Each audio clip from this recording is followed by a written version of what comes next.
So what you'll need is a cucumber, about 300 grams of full-fat Greek yogurt, a handful of dill. You can always use dried dill, but this is always better with fresh dill. 1 clove of garlic, and of course some salt and pepper to taste. I know that some people like to add olive oil, lemon juice or vinegar. Personally, it's easier and more delicious for me without. Let's do this. First of all, take your cucumber and peel it. Chop off the ends.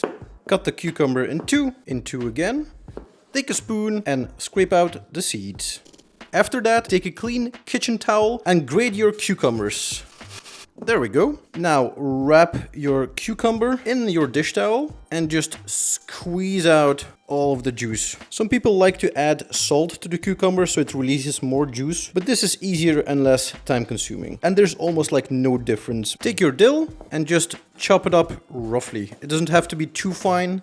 All right, time for the assembly. Take your Greek yogurt, add your squeezed out cucumber in there, the handful of dill, and of course, oops, press the garlic in there. Oh yeah. Season it with some salt and pepper to taste. Give everything a good stir, and there you go. Your tzatziki sauce is done.